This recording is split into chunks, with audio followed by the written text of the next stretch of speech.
ultra comfort from Jackie Love is the first shot fired by KT. And then likewise the Taliyah and the Nocturne. So as I said, I felt like it was going to be trying to target outscore, setting up for success, because again, the difference between LCK and LPL in terms of how their junglers function is that the LCK is more often to play around their jungler, creating tempo and pace for him, whereas the LPL junglers will play around their laners. Well, 90 to 100% ban rate for both of these junglers here in the Taliyah and the Nocturne, so understandable on the red side. And the Swain gonna sneak in because the Zoe banned on blue by KT. But the Mordekaiser was left open, so we could still get those bruiser bot lanes. As is that Aatrox locked away. Yukal could play it, Smeb could play it.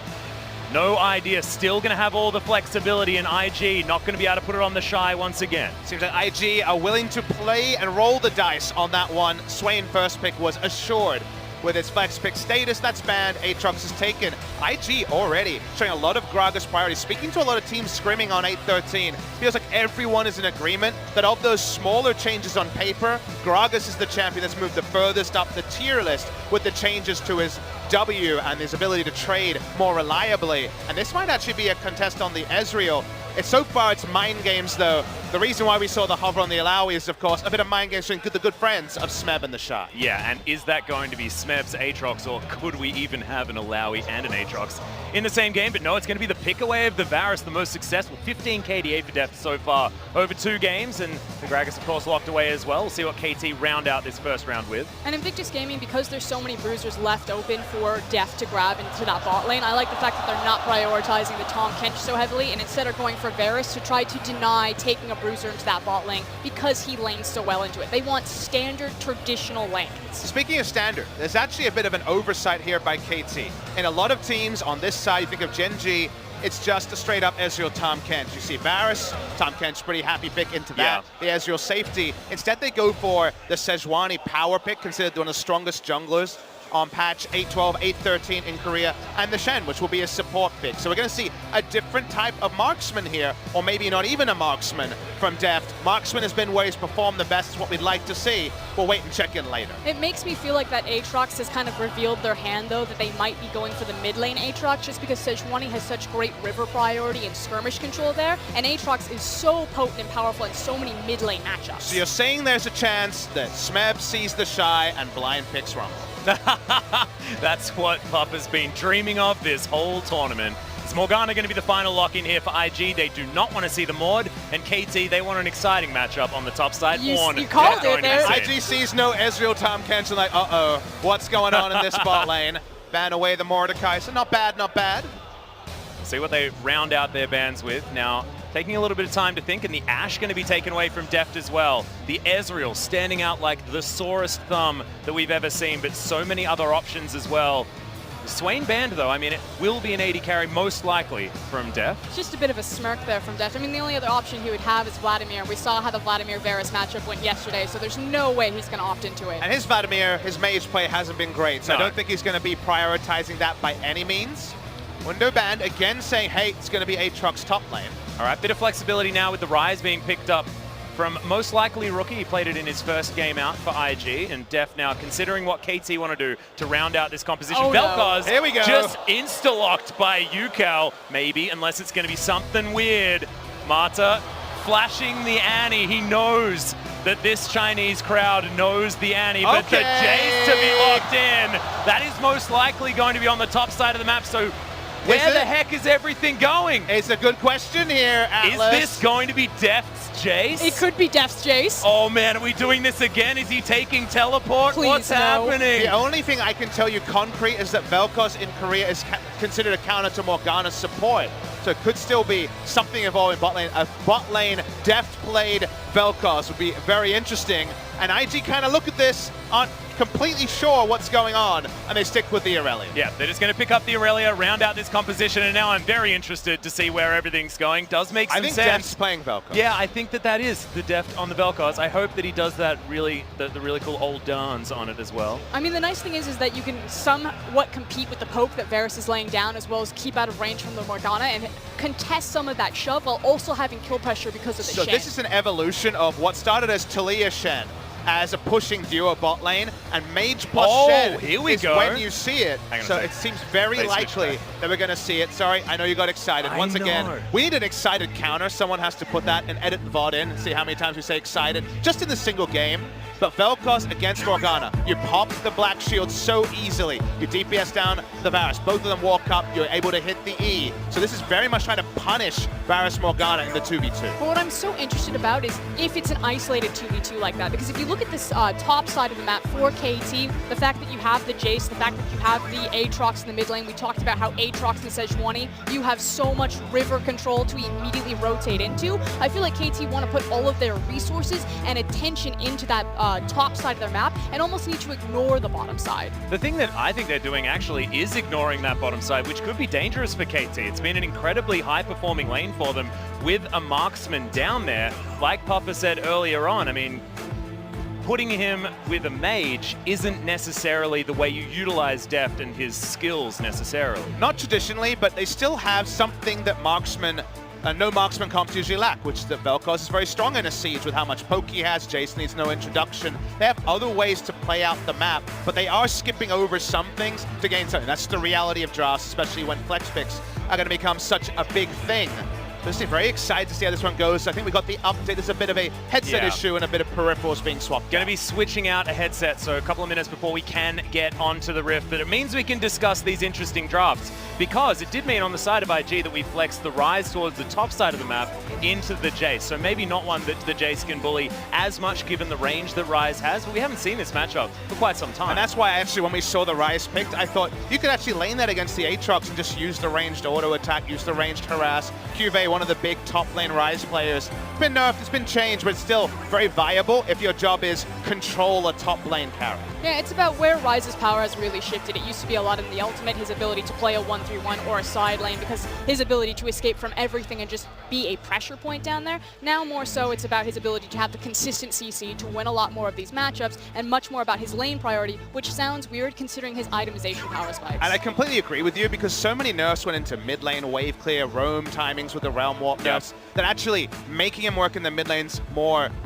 difficult than it really the reward. The risk reward is off there. You don't get a big enough reward to get Rise to work in the mid lane, but he's still so good against melee champions that he has a role in the top side. And guess what? If you like ganking, instant cast CC is pretty sick. And that's the thing, if you look at IG's composition, if we think that KT, it's going to be about the top side of the map, that they're probably going to leave their bot side on an island. They've got the Shin, so post level 6, Mata can start getting involved wherever he wants. Ning needs to make the most of that window. He has a Rise, he has the consistent CC, he has the Aurelia. Her level 6 and initial item power spike is one of the strongest in the game. So the first 8 minutes of this game, Ning needs to hit hard, because the 1 and 2 item power spike of KT is devastating. And viewers at home, the coolest thing to watch in the mid lane is when you have melee bruisers who can all in very strong, where the wave sits is so powerful. If it's just outside turret range on either the side of the Aatrox or the Aurelia, the all in, the 2-minute path of a jungler who says, I'm going to be mid lane, and about a minute and a half freeze it and we'll be there for a gank timing,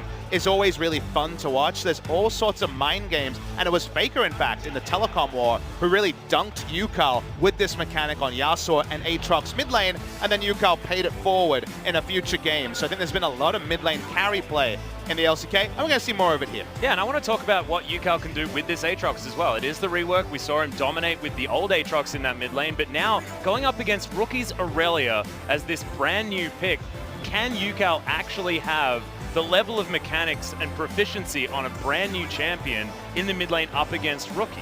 Yukal is a very talented mechanical player. I would say the same thing about BDD, and I actually thought he didn't pass the eye test yesterday. I thought his game on the Aatrox was noticeably worse than some of our other Aatrox players, so I don't have a full answer for you, Atlas. You would imagine he would be feeling confident enough to pull it off.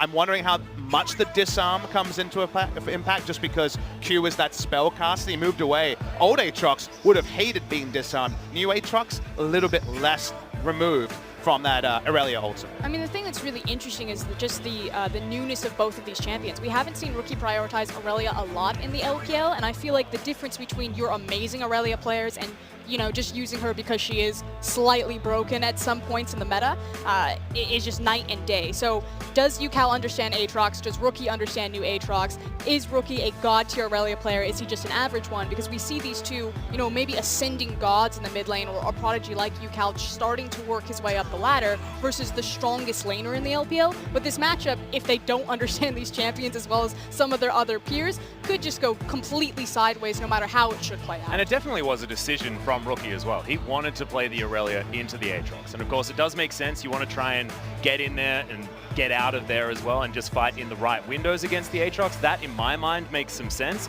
But I feel like if you're just going to brawl against a champion like new Aatrox, even if it is before the hotfix, you're still asking for trouble, especially with a ganking jungler like the Sejuani, even if you do have the Gragas behind you. But that's focusing in only on the lane, which I think is what Invictus Gaming will do, where, again, KT, I think it's about river access. It's all about the Scuttle Crab, acquiring that gold, getting that EXP, slingshotting yourself ahead, and then using that as your safety net to ramp yourself through the river and start impacting those side lanes. And this is where I have issues with Invictus Gaming. Strategically, they are the lane kingdom team. If they don't win in the lane phase, they don't win the game. Their team fighting was saved on a a miracle taunt from Rookie the other day against SKT. You don't get that too many times.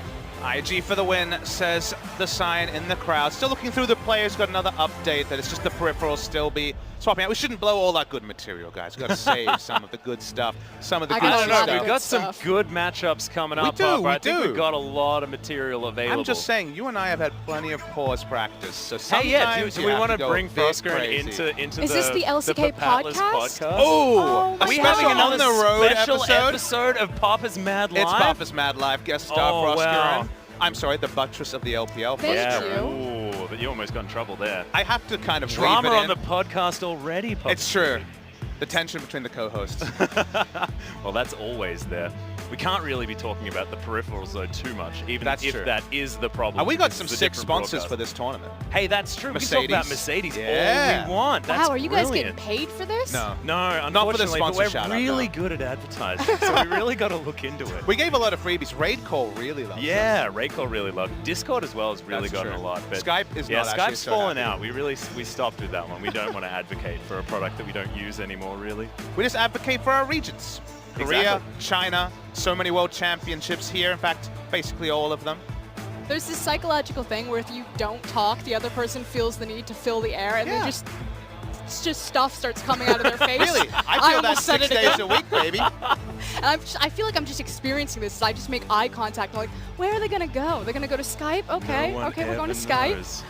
We don't prepare So any please of it, don't Frosker, dissect honestly. it, okay? It's like you need to keep the magic alive. This is what happens. Are you the host of the podcast? I don't know. Do you think Frosker is the sort of person that opens the sandwich and has to inspect every ingredient before she eats it? one of the people that like flaps Yeah, open the yeah, bread yeah. and has a look inside? Yeah. No, you just got to I want to have a peek inside Game 1, Yeah, Atlas. speaking about the sandwich, Good KT versus IG. Depth on the mage, the Vel'Koz on the bottom side. There'll be plenty of purple happening, and here we are finally onto the Rift. Game 1 for Asia Rift Rivals Grand Final. KT versus IG.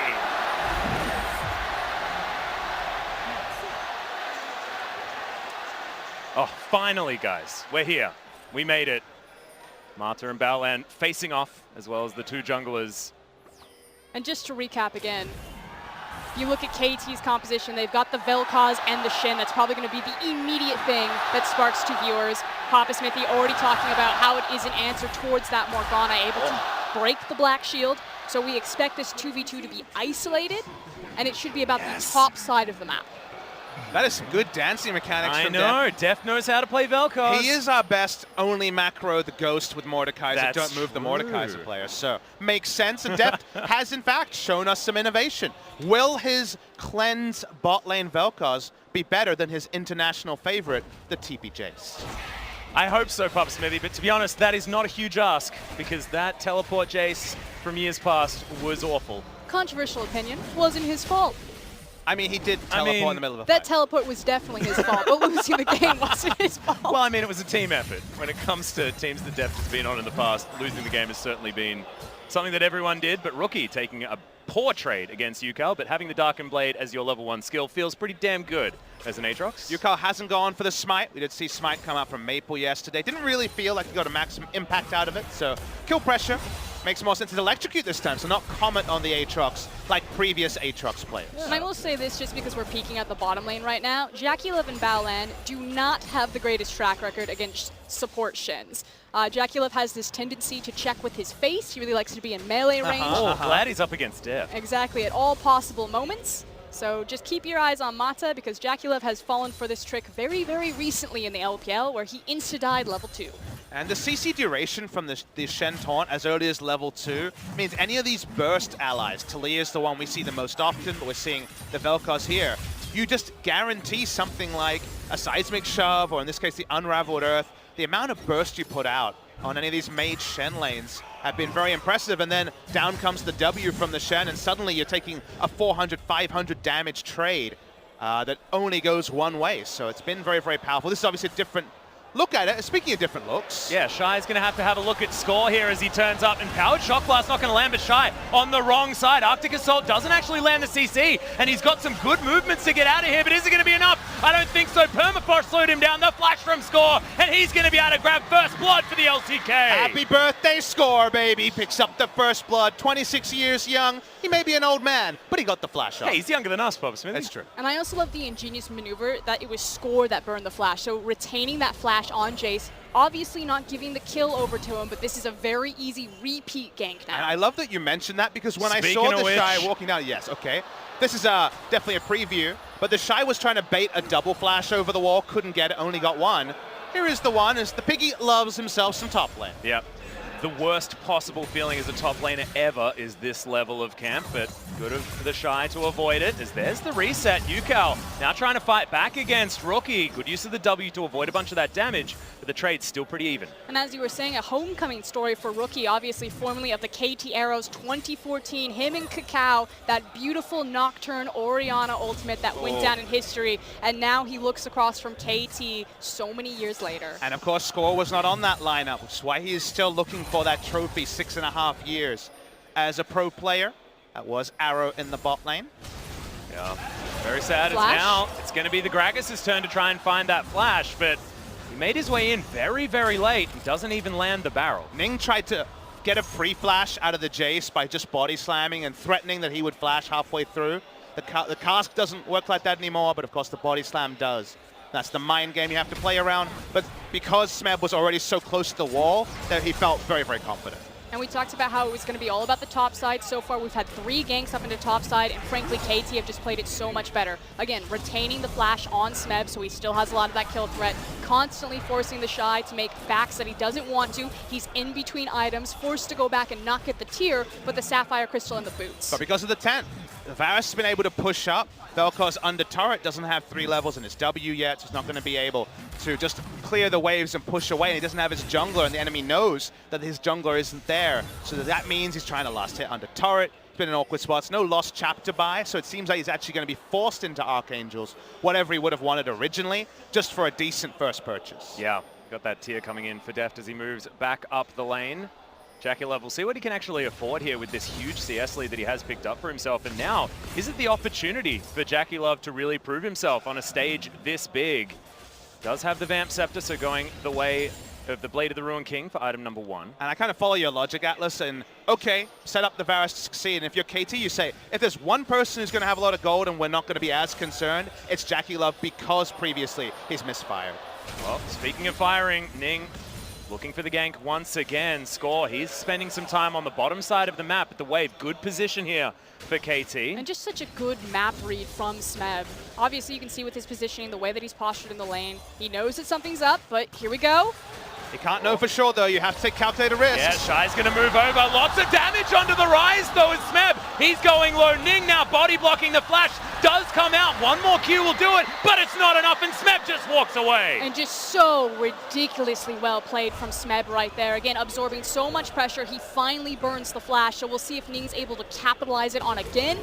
But the wave. And the big thing there for Smeb was holding on to his hammer hit. When do you use it? Do you try to use it on all-in? No. He holds on to it to disengage the Gragas, knows it's not enough follow damage, and no flash on the Shy.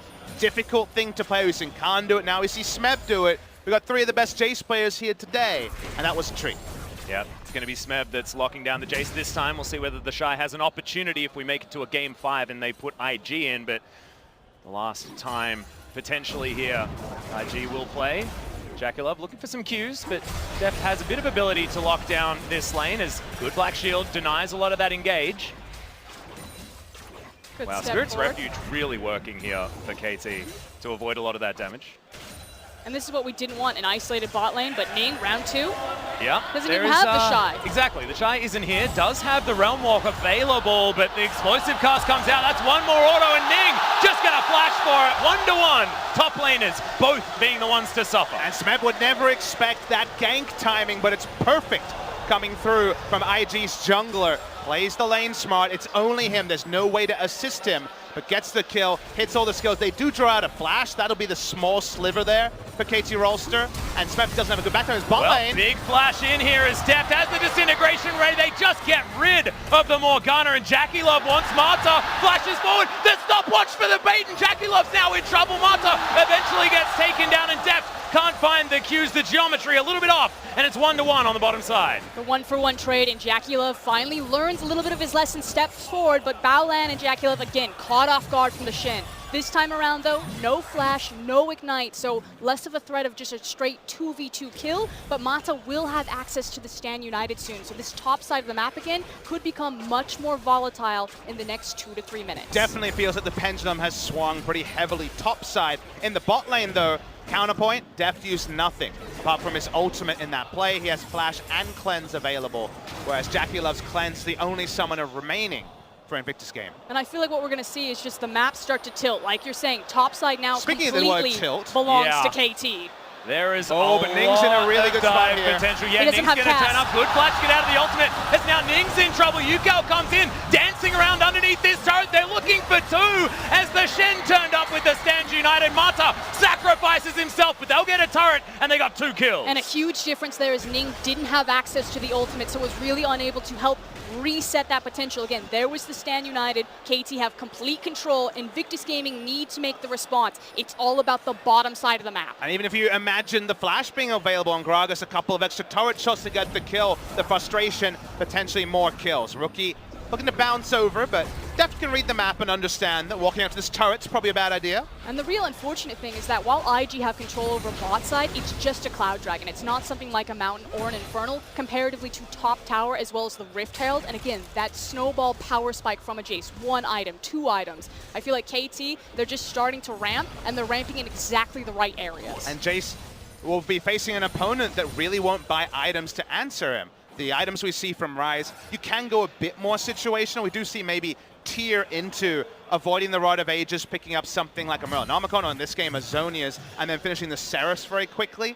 But he has a second mana crystal already. We'll see if that's armor as another gank potentially on the way. Yeah, Ning sneaking into that brush as well as Yukao. This wave not in a great spot, but oh wow, Umbral Dash was actually useful. It was long enough. That was fantastic. It's never long enough. As Ning is going to eventually find this control ward. The Shy hanging around here as well just to make sure they can secure this topside vision that seemed so important this game. See Jackulov still going for Blade the Ruin King. Lifesteal just to deal with some of the trades that come through. No Rage Blade first in a lane like this. Like Deft was brave enough to go a couple of days ago. And I feel like the play from IG is quite obvious here. You just want to make the back from Rookie. He'll probably walk back to mid lane, possibly just down to the bot lane, reset that wave, and then you just start rotating and throwing everything in the kitchen sink down here because they expect that these towers are going to fall within the next 2 to 3 minutes. Now Deft on a bit of an island here. You were talking about. Mata doesn't have the Stand United available, so this Vel'Koz has to be very careful. He's got immense range, so he does the Ezreal thing of poking waves from far away. Hold up, change up in the plan. IG are going to try to red zone defense this top tower. That could spell disaster. Well, score is up here as well. As the Shy very, very defensively positioned. Smeb's going to get all of this experience. Come on, boys, you're playing against a Shen.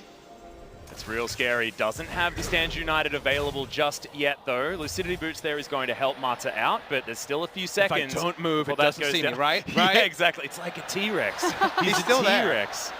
That was the team they were playing against yesterday, not He's IG. showing on purpose there for the reason of pressure. He saw the ward go in. Score galloping around. Come on, Score. What we doing? Well, Ning waiting in the wings, but it is going to be a 2v2 as we've got Aatrox with the inside track from the mid lane. All eyes on Stan United. It's just about to come up, and here is UCal. This is about to be getting 4-man. through a wall as well. This is fantastic. Got to keep your eyes on which ones you can actually go through, as now they're considering the dive, and Stan United, like you say, just off cooldown now. But look at Mata. He doesn't even want to use his ultimate. He's literally just running up the river, standing in mid lane brush. Of course, then he can use his ult bottom lane. Exactly. Get back to Deft when Deft obviously overextends. It's perfect. He knows exactly how KT works. Well, he's coming in the mid lane, pushing up. Still a very tense moment. Still the game very even. I would say execution ease in team fights is higher for IG than it is for KT, because Gragas versus Vel'Koz, you get bounced in, you die instantly as the purple carry that Deft is playing. Yeah, that was one of the huge issues with Vel'Koz when he was first really released and powerful, is that he couldn't play in the meta because Gragas was such a high priority. The longest range displacement in the game, just boop, you're done. Yep. Speaking of being done, Pesci might be in trouble here as, yeah, he very much is. All of the buttons land, and KT an easy kill against the Rise. and you He's should getting probably, picked on. as a top laner, consider how Smeb played with incomplete information compared to the Shy. Shy there just a little bit too eager to walk up. If you notice the ward line, there is no aggressive ward line for IG. They had no idea where Score could be, and last they saw him, he was topside. And it's not just the Shy that played that incorrectly, it's also Invictus Gaming having a bad read on the map. Like, look at where Ning's positioning was, walking towards his top side of the jungle, there's nothing there. So maybe you argue he's trying to be there to buy time for the Shy from the top side, but again, IG, why not just put your resources into the bottom lane and try to trade even here? That's why there's been so many disagreements about who's favored in this matchup. If you look at Reddit and other forums, there is always the question of who's the bigger lane kingdom team? Is it KT? Is it IG? KT also are win early game, sometimes win the game, lose early game, struggle. KT have been known for the same early game strengths, but they've been better recently. They've certainly picked it up in the last 3 or 4 series. And so far this game, they have been one step ahead of IG. And I know you and I were having some conversations. Is Afreeca the best team from the LCK? Is it KT right now in terms of just performance-based at this tournament? And I sit very firmly on KT. I don't think that they've had the same drafting strengths as Afreeca, but just pound for pound talent-wise, I think they're a great matchup across from a lot of LPL teams who rely on that raw skill. And you know, I'd love to join you, but the only way is a very cop-out answer is KT after pick ban, I would agree, is here we go. Stand United is going to come in from very close range onto Deft, and that's going to get Mata in there. Deft still above half health. His teleport from Smeb will make this a problem. Oh! In goes KT. Rolster's rookie may have turned up at the right time, but Disintegration Ray does exactly that. Stopwatch will spell the death of Baoland, given over to Deft, and now look at UCal. The knockup comes in from Deft as well. It's a double,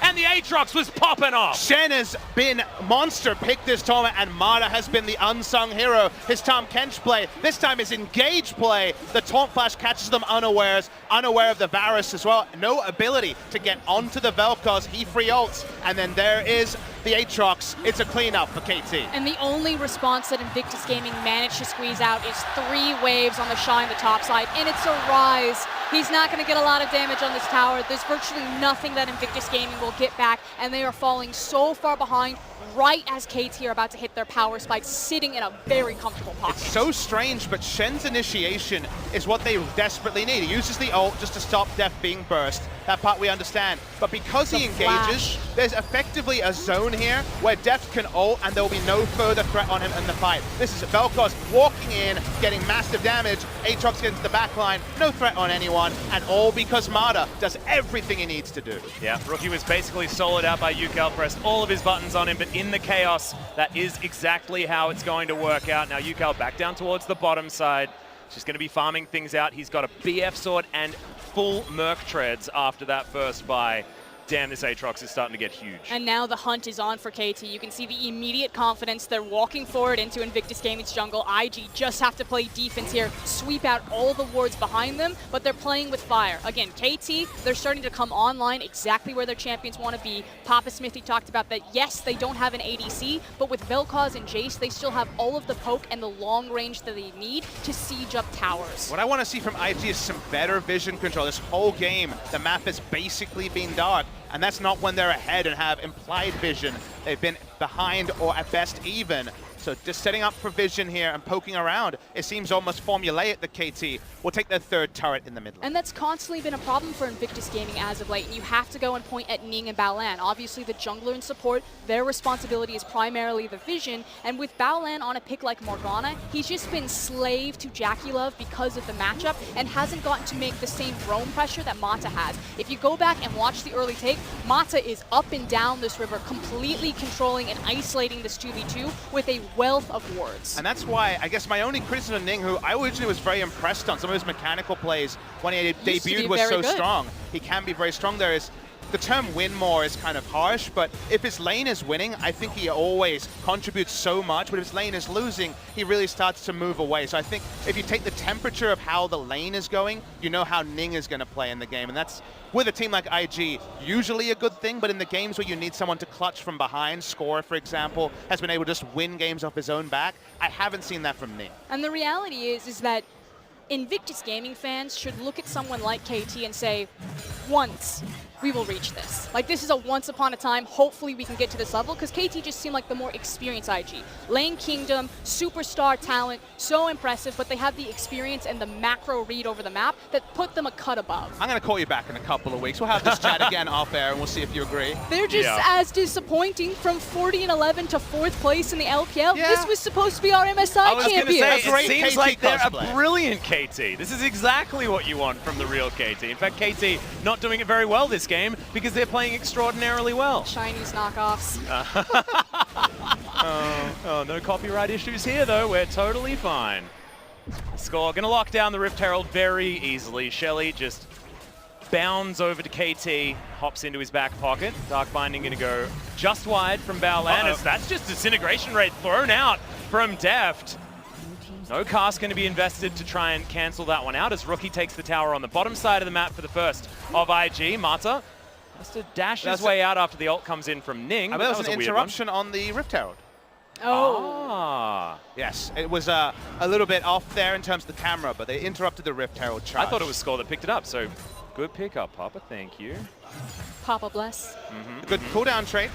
Yeah. Once off cooldown for your ultimate. Yeah, I'd probably take that. Retains the mid lane tower, which is exactly what Invictus Gaming need to pivot and hold. This has to be the ground because it means that they can stall out the game longer to try to bypass this big window where KT are stronger on their composition and hopefully get more items onto the Rise, onto the Varus, and into the back pocket of Aurelia. And it was just really lazy, honestly, of the Rift Herald charge. It wasn't in exact vision, it was in implied vision, but because they had the lane ward, look at it.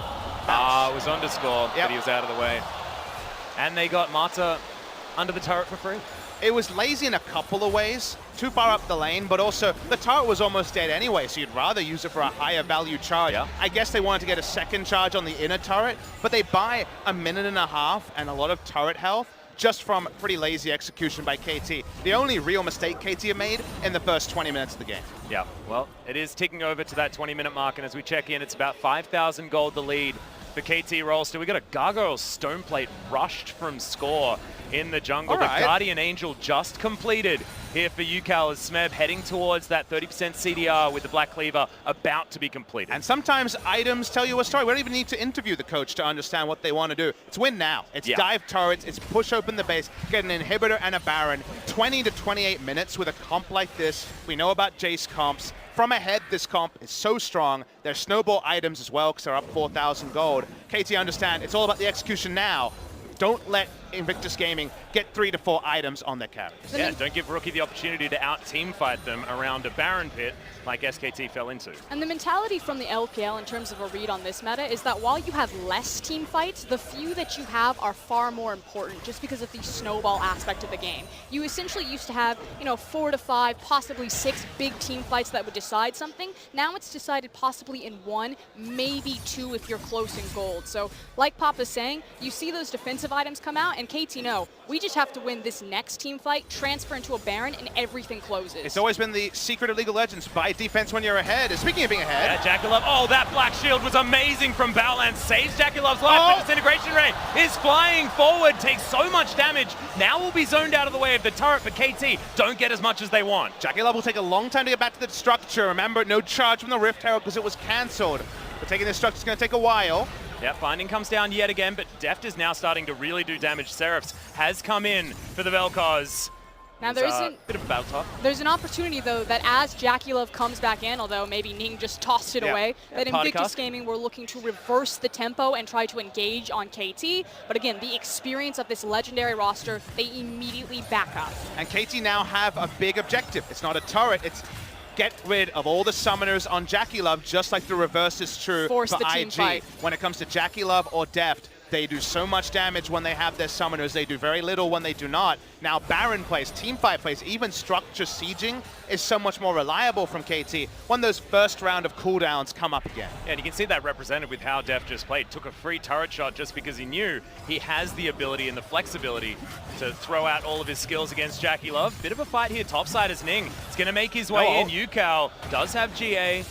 World Ender is available there as well as, Rookie still has the ultimate. And I understand that Yukao's being a nuisance up in the top lane, but I kind of want to put all eyes on Mata. Mata now has his flash as well as his taunt available. He knows that JackeyLove doesn't have his cleanse or his flash, and I feel like this is going to be the big go button. Mata is going to be hunting, and if he finds the Varus, Invictus Gaming will fall apart. I think KT need one control ward on the Baron. You keep playing this, and eventually you start timing out how long wards would be. Even if you didn't know they were there, well, they haven't been away anywhere near the pit for 3 minutes. You can play a lot of implied games around durations as second Gragas ultimate just to try to buy some time to farm. Honestly, they're Gragas ulting to get Varus a minion wave, to get a bit of farm onto other members, and to finish items before an inevitable pivotal fight. Well, they're going to dive this one. Baolan explodes as Deft throws down another ultimate. It's a good engage from Score, and they get out from underneath that turret. Can they get more on the side of KT? Looks like the answer's no. And you were talking about control wards, but it wasn't on the Baron, it was in the Wolf Pit. But this is, again, it goes back to Invictus Gaming not having the proper vision. They move in between their lanes, they think that they're safe, but they're caught out blind from around the corner. Now, of course, we can't criticize them for their vision right now. It's the fact that they've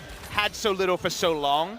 Right now, because they're so far behind, if they walked in to get vision, they could get picked. So that's why the vision snowball has never changed IG's way. But it's a symptom of a bigger problem for IG that we get to 22, 23 minutes, and plays like that are so straightforward for KT. And frankly, Invictus Gaming don't have a lot of experience in this type of scenario. They were practically undefeated through their regular split back in spring. They smashed through everyone. It was only in the semifinals and then the third versus fourth place match that they ever played from the back foot. They're one of the fastest teams in the LPL. It's why I sat there talking to you about how IG would do, and when it came to that RNG series, before I heard about the Duke coming in, the Shy going out, I said, I still haven't seen how IG play from behind. Win lane, win game, doesn't win a best of 5 against the very best teams in the world. And while RNG rose to be that, I was still unconvinced about where IG would go. Then we had a series that, okay, other things happened, but the inevitabilities of IG's success for so many people are counterpointed, I think, in games like this, where you see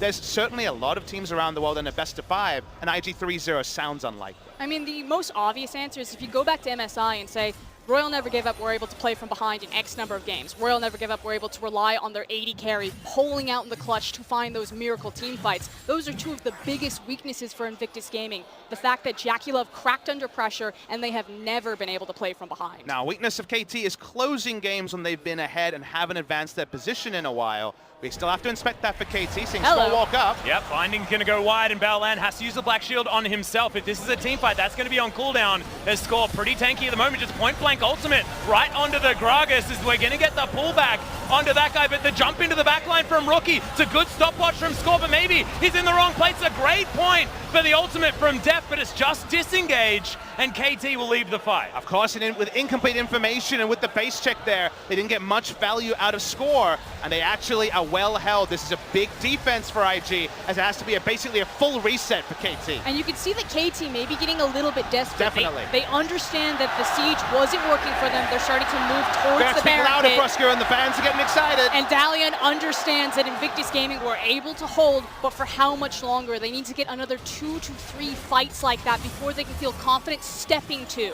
Well, this could be the 1v1 on the top side. No, Rookie under the turret. And that's where your meta point comes in. At this point in the game, a team fight usually ends it. It doesn't mean 2 or 3. It's why Jace comps are back to a bit of a degree, because you don't have to stick 2 to 3 team comps. if you don't just smash lane and win super early, you can just stick ones. KT up and down so far.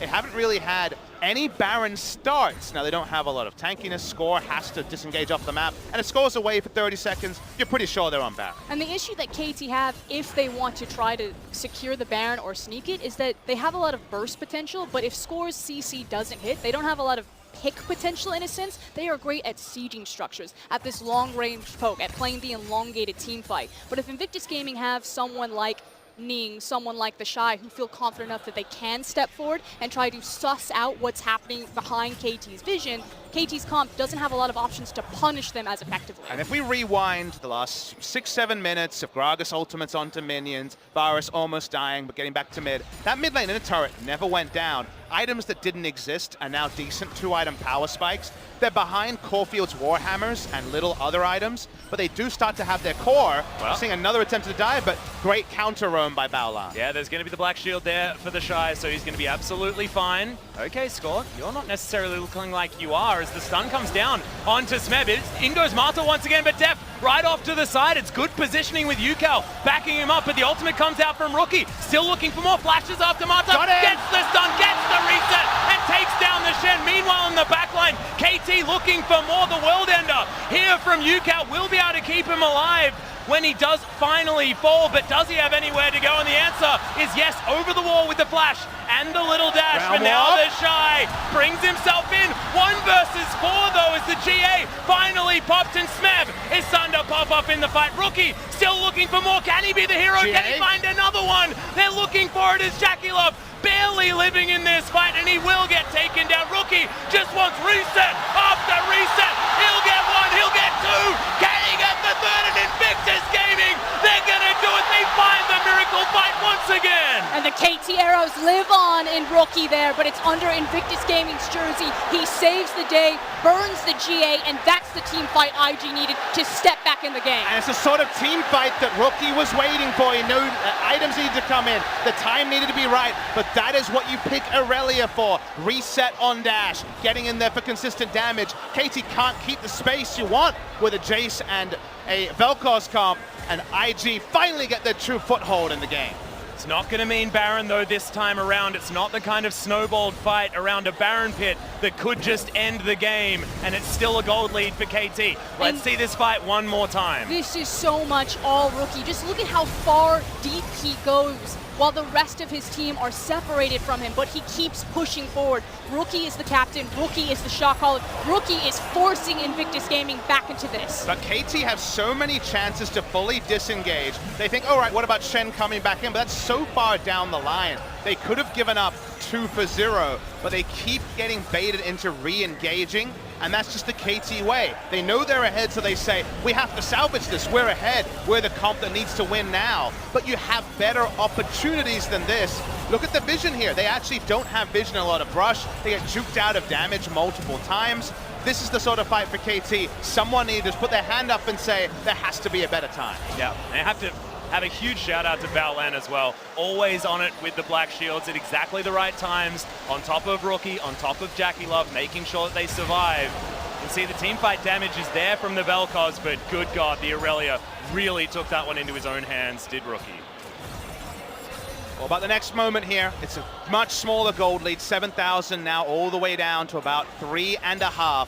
KT Rolster, there are still team fights they can win, but so far they've tried to play it away from Baron exclusively, and then they need to add new variables to increase the pace of the game, because it's definitely stalled out to IG's benefit. I mean, the silver lining for KT fans here is the fact that the GA is no longer live on Aurelia. It was a huge pivot around Invictus Gaming finding success that team fight, and Jackie Love doesn't have access to his flash. Well, we're looking to trade the Baron for the Dragon here, and KT very greedily want to take down this Dragon as well. They've started off the Baron. They're going to have to turn off of this. Yeah, Rookie has position, and KT moving together as a unit. Stand United still available. The flank from Rookie is in here as well, as there's the stun. Rookie just locks them down. Immediate stopwatch just to try and keep him alive, but the knock-up from Def was too good, and it's going to be Yukao that kills the Aurelia now. The Shy is going to go down. It's all gone wrong. IG don't have that teamfight king, and this could mean Baron. If Baolan doesn't just die as well, IG were looking for more. They take down the Aatrox. Yukao, a bit of poor positioning there as Marta just trying to zone. Zeph Deft is going to be moving up as well, but Ning, he is certainly going to fall. Score. Triumph gives him a bunch of his health back, and IG can't do any more than that. Really exciting fight. We saw the rookie flank because he bought a stopwatch and still had the ability to go into stasis. Not quite a GA, but a team fight reset. KT checked the right brush, Deft was able to disengage, and they're going to try Baron. And here comes the teleport. Smeb is refreshed, and there is no contest for Invictus Gaming. No smite You say available no. anyway. They do manage to take down Ning and assure that, but Oh, no. crazier things have happened, especially to KT Rolster. This Black Shield on cooldown is definitely dangerous. Some low health bars, and Jackie Love's got a lot of damage, but he's not going to go for it. The Baron going to go over to KT, who've had control the whole game. Fumbled it for one moment, but that is the KT way. And you thought it was going to be a drop, but instead it was the barrel roll from KT. All eyes really on Deft and Mata here. So Rookie gets underneath, just as he was saying, forces Deft to flash backwards, but the perfect CC chain to then immediately blast Rookie. And problem for IG is that Jackie Love has his items, but count auto attacks in this fight. We're not going to see the entire clip. I spied maybe 3 for the entire fight. He never even got his Ginsu's Rage Blade passive up because of how the fight was constructed. Yeah, and exactly. Credit to Mata. I wish we could watch the back half of that, because Jackie Love saw his opportunity where he wanted to step forward and try to lay down more autos, but Mata was right on the wings of the fight, just saying, if you step forward, I will find the CC on you. Yeah, threatening with that taunt, always in the right position. Mata, definitely an unsung hero on KT, and actually pretty sung as well from a lot of people. Ah yes, the unsung MVP of Worlds. Yeah, I was going to say, I feel a little bit sheepish. Who's Mata? Well, I'm pretty sure I should know. I followed him back to Korea. Oh, I thought this was going to be a stalking story. Followed him home on Thursday night. Well, IG looking to try and clean up the minion waves. Got a wave pushing on the top side of the map, but that's not going to arrive for KT. Is now UCAL with the split push, looking for this inner turret, but IG are here. We've seen this before. This time there's Baron. Note that UCAL doesn't have his Baron. GA's available yet again as well for UCAL and for Rookie. This is the watershed moment for Invictus Gaming. This is one team fight, one mistake from being the nail in the coffin for KT. Well, we got flashes in the mid lane. They're looking to try and catch onto Rookie, get rid of that GA. They get the flash to start it off, but Score. He's on point with the ultimate. Sterix is going to be procced, and Rookie still looking for more. Does go down to that GA, but now Invictus Gaming are going to turn up. Oh! Gigantic damage from the Vel'Koz, and in comes UCAL from the back end as well. And Rookie, he fell down in amongst the chaos. 2 down so far, 3 down, I should say. They want to break the base. No minion wave here just yet. That's why Aatrox will go bot lane. But Aatrox is splitting without a Baron, so it's really going to be about the 4 members of KT. They are just barely hanging on by a thread here. I think KT are going to go for the kill shot. Well, Inhibitor turret is going to fall down. Inhibitor sure to follow as UCAL. He's just going to push up the bottom wave. They've got Jace. It's going to be 2 inhibitors or just the game here for KT. They're going to start on Nexus turret number 1. The Shy cops the shock blast to the face, the knockup flashed out of, but is he going to get out of the chains? Jackie Love explodes on the back end, the Nexus is exposed, but KT want more kills. Game 1 is going to go to LCK as the LPL falls. We'll see whether they can do it in game number 2, but this one is all KT. My heart rate monitor shows me that it was a roller coaster, Atlas. It was looking like it was going to be a pretty straightforward run for KT. They played so well this game, and we saw those little moments where people talk about KT and IG in the same breath, but KT did it just a little bit better around the top lane. The Shy making risks that Smeb wasn't willing to make, and yet the perfect team fight for Rookie came in, and then suddenly everyone thought this was going to be one of those collapses that KT have shown many times in the past. 2 super teams clash, the Prodigies versus the Legends, and it came down to the experience, the control. And if you're a KT fan, I'd feel very confident about that type of performance. They kept their cool, they wiggled around their composition, they understood when they needed to push and pull, and they got it done. And my favorite thing is they showed us something new. This is Deft on Vel'Koz, Deft on a Mage, which is something they've looked least suited for of the big teams. They made it work. It was a pick that had a lot of internal consistency with the counter pick to Morgana support we knew about, the Varus being an immobile carry as well. And they got a lot of value out of Deft because enough divers were in the backline that Rookie very infrequently could get anywhere near Deft. Yeah, I want to talk about his positioning as well, especially that last team fight. Over the wall, they constructed and orchestrated the position for the fight so beautifully. And it was all off the back of Mata flash taunting to start it off as Score fan in the audience. Happy birthday to Score. Oh, he's not all going to be able alone. to take the bow because, of course, he's got a broken leg, but he's still feeling pretty good about picking up a victory at an international final on his birthday. And now the question becomes, who are going to be the next teams emerging from the Whoa. LCK I need to know. and the LPL. I think What are the it'll be- predictions, guys? What are the predictions? I think that you put Edward Gaming here because you want side selection for RNG at number 3, unless the LPL feel real desperate and throw RNG right now. I think whatever the case, you throw Afreeca Freecs in, you hit them yesterday, they're a team you have confidence in, and if you start up 2-0, you can throw in SKT at game 3 and say, if it's going to be RNG, that's fine. We'll have a good matchup for game number 4. I think you're expecting RNG. If it was me, I'd just throw in SKT. They've been able to find victories against strong teams in the tournament, and if they lose, you can't play RNG until game 5, and that may never happen. And this goes back to what Clement was saying on this desk, the idea that if LPL are all about momentum, then you must play RNG right now, because Clement doesn't believe that they'd be able to come back from an 0-2. And I've heard the word from the Korean camp. If they have a very high certainty that RNG is coming in next, Kingzone want another go. Oh, are you serious? We could potentially see another MSI final rematch, but guys, we are going to throw it back to the analyst desk to see what they made of game 1. Ooh, wow, we can make a lot out of that. There are highlight reels, there's camping, there's snowballing, sieging and breaking sieges. Well, I think you can hear the fans.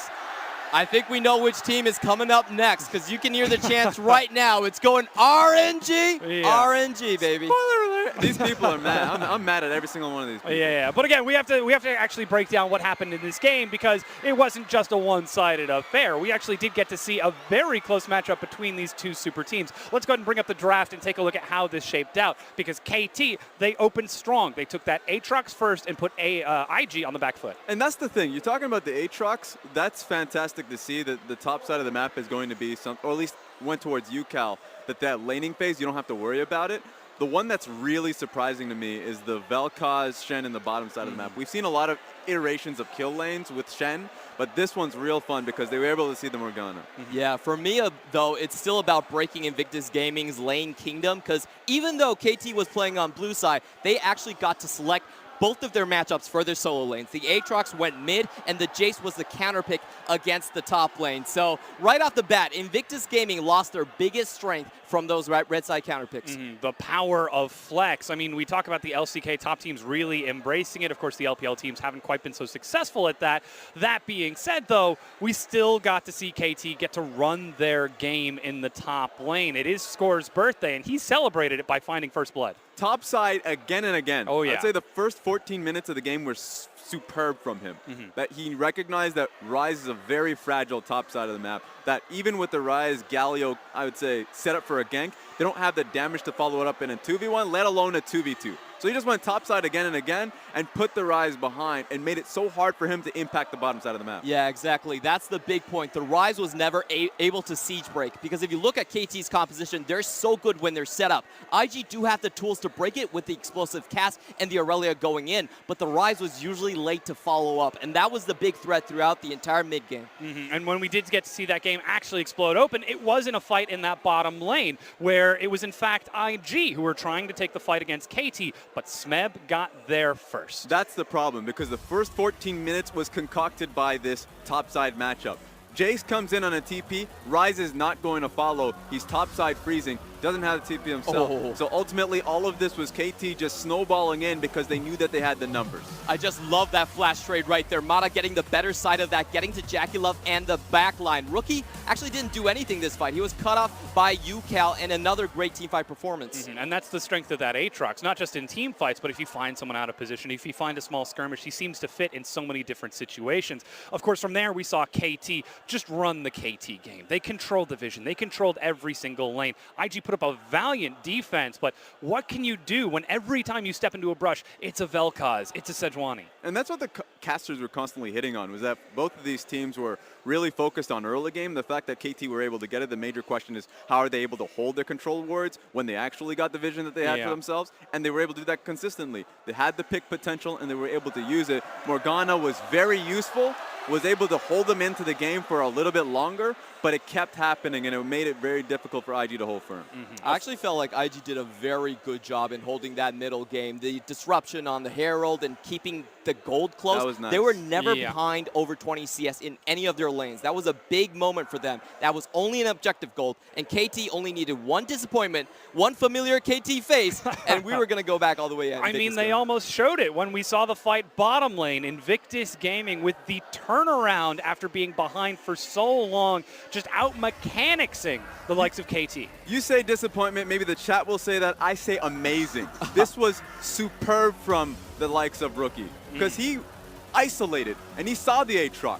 He knew that he could get on top of him, and so he made it a goal to do so. Not only did Aatrox have his ultimate, had his Guardian Angel as well. So it was UCal who was finding himself super far behind from this one, and so he found his opening.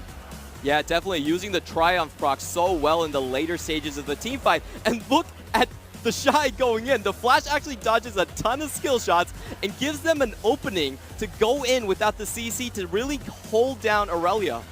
And Rookie on the left side of your screen right now, you can see he cleans up Smeb despite getting knocked up and is able to chase down UCal for the final one. But that really seems like that's what this game ended up turning into. It was the stalemate between the two teams, and it came down to the two mid laners to break that stalemate. Rookie had a fantastic game. That one was one that was superb to watch, and then he put the onus on himself from that game forward, because we saw the Baron fight as well, where Rookie was looking to lie in wait and at least get somebody on the backside. It had to be Deft, because Deft was the sole focus of the team fights. If Deft goes down, no Vel'Koz ulti, and you were able to win it out. Unfortunately, Flash comes through, and that's where it really fell apart for Invictus Gaming, that their sole focus in that match, Aurelia dies, and then the rest of Invictus Gaming, they end up having to run away and lose Baron. Yeah, that was, that's kind of a disappointment there. Rookie still starting his career as a KT player, holding on to the tradition. I actually think he did fumble the last two team fights a little bit, as Raz were talking about right here. He didn't actually find the back line and